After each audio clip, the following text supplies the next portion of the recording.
আজকের এখানে উপস্থিত হয়েছেন আমাদের মেটিয়াপুর বিধানসভার কোঅর্ডিনেটর, লড়াকু নেতা এবং ফলতা বিধানসভার তৃণমূল কংগ্রেস প্রার্থী জাহাঙ্গীর খান সাহেব এখানে উপস্থিত আছেন।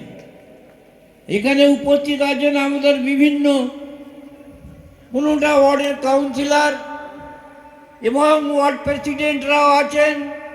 সর্বোপরি আপনারা আছেন আমাদের আম জনতা, আমাদের তৃণমূল কংগ্রেসের আপনারা সৈনিক।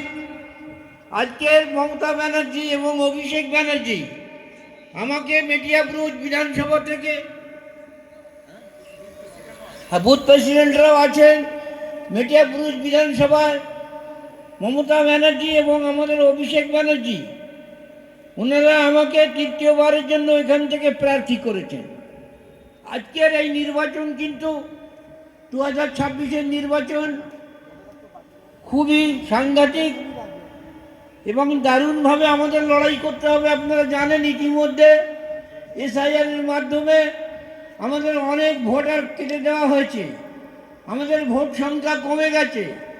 আমাদের এখানে জান মাল দিয়ে লড়াই করতে হবে, একমাত্র প্রতিজ্ঞা নিয়ে যে আপনারা 2021-এ আমাদের তৃণমূল কংগ্রেসের প্রার্থীকে 1,20,000 ভোটে জিতিয়েছিলেন। সেই কথা মনে রেখে আপনাদের সমস্ত কিছু ভেদাভেদ ভুলে গিয়ে একসঙ্গে লড়াই করতে হবে।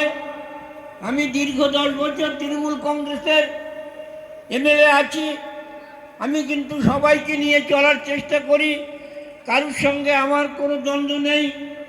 আমার অফিস অবারিত দ্বার, যখন যে আসে সাধারণ গরিব মানুষ থেকে নিয়ে রিক্সাওয়ালা, ঠেলাওয়ালা যারাই আসেন, আমি তাদের কথা শুনি এবং কাজ করার চেষ্টা করি।